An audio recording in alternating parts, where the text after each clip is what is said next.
Middle managers in higher education occupy one of the most complex and consequential positions in the institution, situated somewhere between senior leadership strategy and the day-to-day realities of faculty, staff, and students.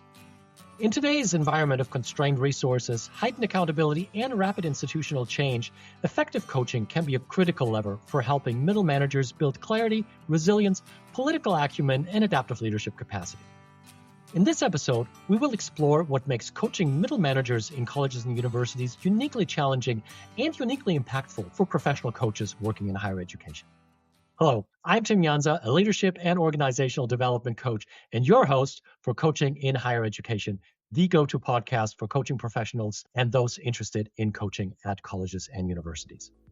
My guest today is Dr. Kim Burns, a coach, consultant, facilitator, and instructor with extensive experience in community college administration.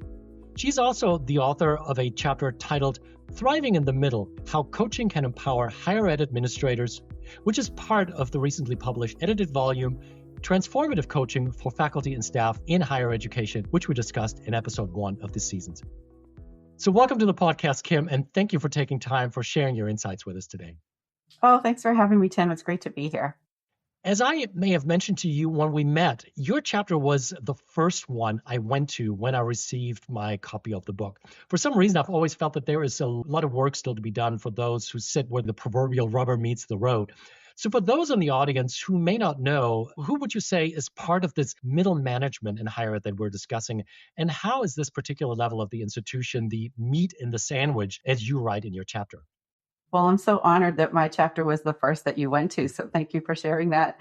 And I'm glad you asked that question because we really don't use the term managers in our titles in higher ed. And I think of middle managers as the deans, the directors, the coordinators who really serve as the glue of the institution and who are keeping everything together. And they report to upper management who set the broad policies and the strategic plan. And then they provide supervision and work closely with the faculty and staff who work with the students in the community. Because they work with both ends of the hierarchy, they have a really good understanding of everyone's needs. So they serve in this connector role and they have relationships with people above them and people below them, which requires them to be both an effective follower and an effective leader. That's why I referenced the literature in the book chapter to middle managers as the meat in the sandwich. And it's exhausting. You know, what surprises me again and again is when I talk to folks who are not that intimately familiar with higher ed, they think that a dean or even a department chair is the pinnacle of leadership and power on campus. And when I tell them that, really a department chair, that's like entry-level leadership and is really lower middle management, they sometimes look at me funny. Where do you think this misconception comes from? Oh, I don't know. Maybe because sometimes we put academia on a pedestal, the elitism. I don't really know. But, I was Dean of Academic Innovations and Professional Development. So I hosted a lot of workshops and sessions, and I was always picking up the food at the end and trying to get rid of the leftover food. I'm like, that is not a glamorous role, but that's what a dean does. So, Kim, what drew you specifically to working with this group of clients as a coach? So I work with middle managers, mostly women, because I was a middle manager for almost 30 years. I became a dean really early in my career. And even when I began my career in an entry-level position, it was with a public-private partnership that the president of the college was really involved with. So very early on in my career, all the way to my last position as dean, I had access and insight into the perspective of executives as well as faculty and staff. And I had responsibility for my own work as well as the work of my direct reports. So that extensive experience really led me to want to have an influence over the experience of middle managers so that they didn't have some of the challenges that I did.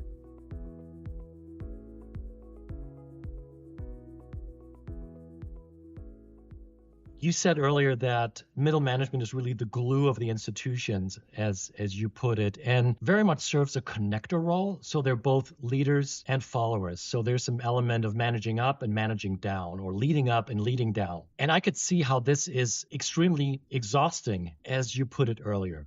Would you care to explain that a little bit more and how that affects coaching dynamics potentially? I think it's exhausting because of the emotional labor that goes into working with executives and also supervising and managing a staff or a department or faculty. You're taking on the emotional work of supporting lots of different people with lots of different interests, and you're responsible to all of them. So it's a lot. In coaching sessions with coaching clients, yes, we talk about boundaries, saying no, figuring out ways to not be a people pleaser, all of those things that are typical in coaching sessions. But for higher education, there's another element of what's the role of the individual and what's the role of the system? And how do we make changes in the system in the areas that we have influence over so that the system can change? I work with institutions on strategic planning, and we're terrible at figuring out what we won't do anymore and saying no. And we've been working under this assumption that we need to do more with less, but we're at the point where we need to do less with less. And so figuring out how to change the system is as much of a part of the discussions as well as what we can do as individuals. Thank you for explaining that. I think it's an important reminder that emotional toll and burnout is always there and is always a danger. After all, we're dealing with human beings, and no matter how high somebody is up in the chain of command or how powerful a leader they might be, especially when we're working with presidents or VPs and so forth, they're still human beings. And they're still dealing with emotional baggage, not just from their work at their institution, but there might be something happening at home. So giving people a little bit of grace and understanding and allowing them to be a human being apart from their role and their title is an important thing to consider. You also mentioned the people pleaser aspect of it, and you subtitled a section of your chapter, From Overwhelmed People Pleaser to Confident Boundary Setter. And I would love to hear a little bit more about this. What does each of that end of that spectrum look like in administrative roles, and how can we as coaches help our clients shift from that overworked people pleaser to that confident boundary setter? So in my experience and with my clients, everybody wants to do what's right. They want to be liked by their colleagues. They want to make an impact for their students, and they want to be treated fairly. So it's pretty universal. And education is a career where your passion is for education and seeing students succeed is translated into, well, it's intrinsically rewarded, so we're going to turn ourselves inside out to meet our mission. Well, that has always been unsustainable, but since the pandemic, it's received a lot of attention. And if your listeners haven't read The Caring University by Kevin McClure, I highly recommend it. He says things out loud that a lot of us feel and think. So whether they're, faculty with a lot of administrative responsibilities or, middle managers, we have not been trained to know what realistic boundaries are and what appropriate boundaries are. And so that is something that a lot of my clients discover in coaching. And that might be about how many late nights and weekends they're willing to work, how often they're checking their email, learning how to delegate, asking their supervisor for help or the guidance or the resources that they need. And so in coaching sessions, I'm sure that you've experienced this with your coaching clients. An indicator of a really good session is when a client says, "Oh, I've never said that out loud." And so we have these ideas about how much we're supposed to work, how hard we're supposed to work. And what I really appreciate about the work that clients and I do together is coming together for time dedicated to thinking and reflecting about those assumptions that we've internalized. And, the pace of every day doesn't allow for a lot of thinking or reflecting. And so the coaching session is that opportunity, and thinking about what needs to change to bring a greater sense of fulfillment so that you have some energy left over at the end of the day for your family and your personal life. Saying things out loud. That is one thing that I ask my clients to do a lot. Because especially when we're working with academics, there is the tendency to have an internal monologue going on. Mm-hmm. And a lot of times I just say, talk me through what's going on in your mind. What are you thinking right now? Just verbalize it. And you're absolutely right. The first time they may feel uncomfortable doing that. But a lot of times they're just like, yeah, this sounds great. Or they pause and start reflecting on that. And sometimes I take the next step where I say, well, when you hear yourself say that, what's going through your mind? or if somebody else were to hear you right now say that, what do you think their opinion would be? What do you think their advice might be? So I really appreciate your homing in on that. Kim, I'd like to shift just a tiny little bit and bring in your background again. So a lot of my guests on this program, and of course, a lot of people I talk to, their background is mostly in larger research institutions.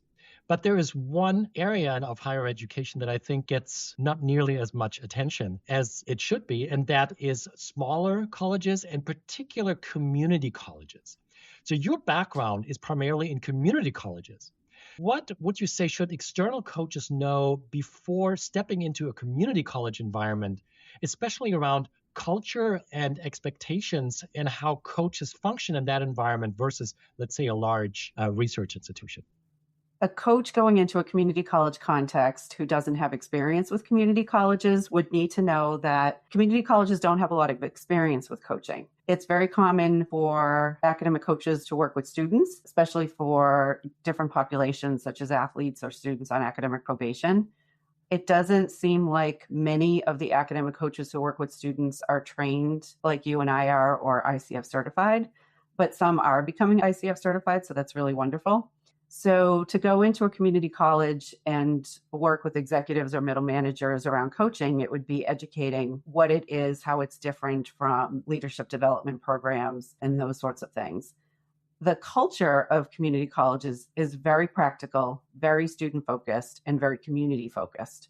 Faculty have very heavy teaching loads, and administrators are often doing the jobs of 2 or 3 people. So even though community colleges serve the neediest students, they're the least resourced. And, there's actually a positive side to that. I find that community college faculty and staff and administrators are very resourceful and very innovative. So it's a practical, innovative culture that has a lot of responsibility to their students, to their communities, and to, not really concerned with prestige, but really focused on their mission. Please pardon the interruption. This is your friendly reminder that if you're enjoying today's episode, to please click like and to subscribe to the podcast. Your support is really important to us. Also, please check out the companion website, higheredcoaching.us or leadershipimagined.com/podcast. Thanks so much. And now back to the episode. You talk and write about democratizing coaching. And I would love to hear a little bit more about it because you already touched on that by saying that coaching a lot of times is something that is reserved for the upper administration, especially people who transfer from the outside in an executive role who may already have experience with coaches and coaching. Whereas, especially in the community colleges, anything that's middle management, their coaching a lot of times still carries that stigma of being a punitive and intervention for people in trouble. And I would love to hear a little bit more about what you mean by democratizing coaching, especially in practical terms on campus. Yeah, I think I mentioned too that when I was Dean of Academic Innovations and Professional Development, we had responsibility for faculty development and sometimes get asked to fix a faculty member or fix a staff member. And that's just not what we do. So if you're a good teacher or a department chair, you will often be identified as someone who would be a good leader and serve in a dean role of some sort. But we don't provide any training. We don't provide any professional development for transitioning into leadership roles. And whether that's a faculty member going from a role into administration, to the dark side, or if it's a staff member who, is elevated to an administrative position. So the skills that got them to that place are not the skills that they need to be successful in that role. I mentioned earlier that executives are sometimes offered opportunities to work with a coach. And middle managers, we don't provide those opportunities. Can you imagine a world where middle managers had the support from somebody who is objective, confidential, compassionate, and they were able to talk to them when they were in a thorny situation, when they wanted to have career discussions, and how that would influence performance, how that would influence well-being?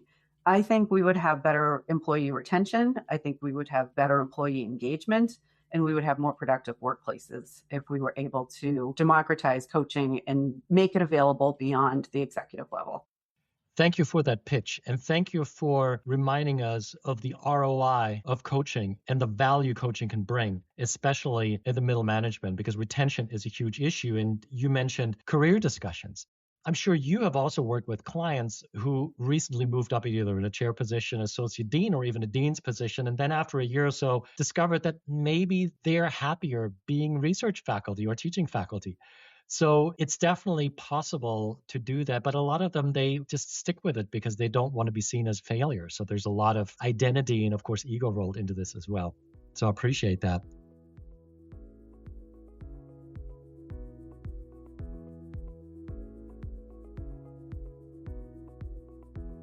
To shift a little bit now into practical advice for coaches. You mentioned in your chapter a values-based framework that you use with your coaching client and that you encourage other coaches to apply in their work with their clients.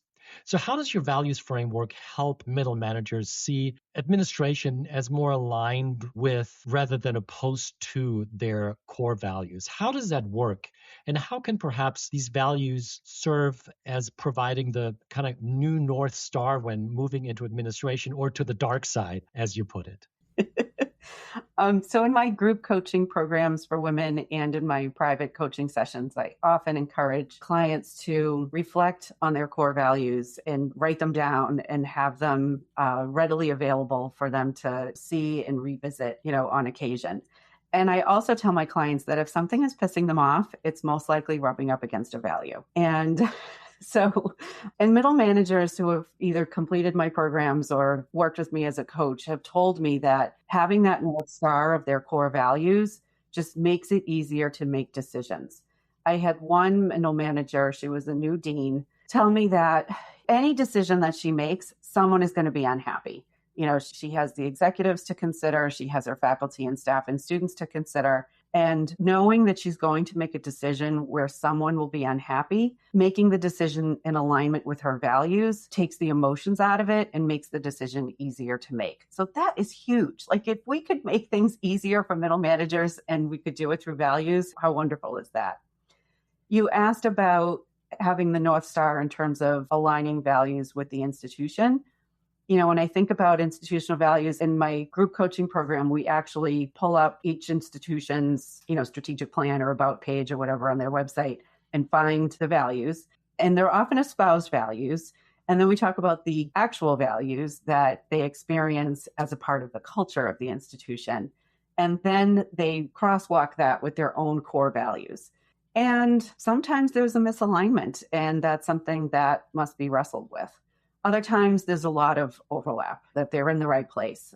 And sometimes there's a rub between a person's core values and their experience of the culture of the institution and the experience of those values. And so that's something that can be worked through in coaching.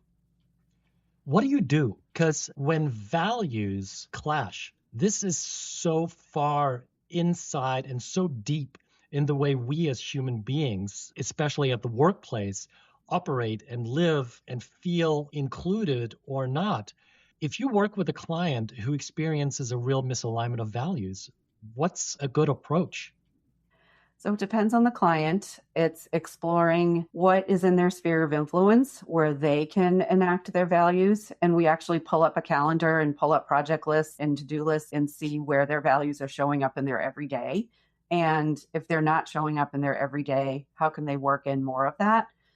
And so say someone values creativity and they don't have a lot of time to be creative, where can they find that in their schedule and their responsibilities? So looking at that practical level of how are the values showing up in their daily life? And sometimes clients have some influence and can shift things. We talk about job crafting where, especially in higher education, we do have some autonomy depending on your role to be able to take on projects and do work that is more in alignment with your values. Other times, depending on the client situation, a change is needed. And so it's talking through that transition process. I've been working with a client also at a large research institution, and one of the things that has come up is that what's developed is a real rift between my client and their boss. And we've been trying to bridge that for a while, but one thing I realized, and we both realized, is that there is just such a difference in what both of them value and how the work gets done. Interestingly enough, they both want the same thing, but just the way they approach it from a value standpoint is so very, very different. So one of the issues that's come up is, would it make more sense to actually move to another institution where this rift is no longer there and where the client might actually be happier, be more productive at work? So these are certainly some discussions that come up. They're painful discussions because so much of our identity is rolled into the role that we have, and to abandon that, that's something that is difficult for some clients to do. And in other situations, maybe you can have a conversation about how both people are working towards the same goal and they're approaching it differently through their values, depending on the relationship and how candid they can be. And then, if they do decide to leave, how do you determine in an interview process what the actual values are of the institution compared to the espoused values? Because that intrigues me about how you ask questions or observe in an interview process to see if it really is a good fit for your values. And the clash sometimes between the espoused values, the things that are on these glossy pamphlets and websites and so forth, but then what actually drives interactions and the way work gets done on campus can be quite stark. And when there is this big misalignment, sometimes it leads to a lot of bitterness and a lot of jadedness. And to work through that sometimes can be a game changer for some clients as well. Yeah, and I think that bitterness came out during the pandemic and how institutions handled employee issues such as hybrid work from home, and continue to play out when campuses return to the physical office. So we would always like to close with some real practical advice. What would you offer for middle managers and their coaches, something they could start tomorrow that might have an outsized impact? So what would that be, and why would you issue those recommendations? I have two things. One is self-awareness. I think the best leaders are very self-aware. And you can develop self-awareness in so many different ways. So to explore that with a coach or just to think about and reflect on how you can build that self-awareness, is something that everybody can do. The second thing would be develop and deepen and broaden the professional relationships that you have, your professional network.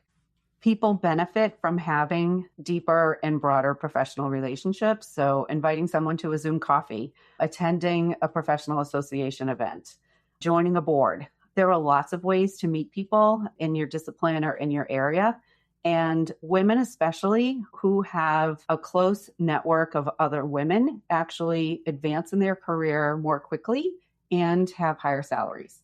So there are tangible benefits to developing those relationships. You asked for something that somebody could work on right away. And I would say that and self-awareness would be the two things I would recommend.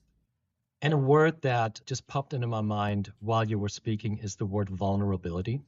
I think a lot of faculty are so used to being a subject matter expert that when they move into a leadership position, all of a sudden, they can't be everything to everyone. They can't be an expert in everything, especially as the complexity of the work that they do increases exponentially almost. So developing the social network of folks with whom they can be vulnerable and admit that they need help, they need advice, may be extremely difficult, but also extremely important, because otherwise I think the stress just mounts. And then sometimes, you mentioned the episode with Rebecca Pope-Rourke, we talk about burnout. And when things get internalized, a lot of this builds up as well.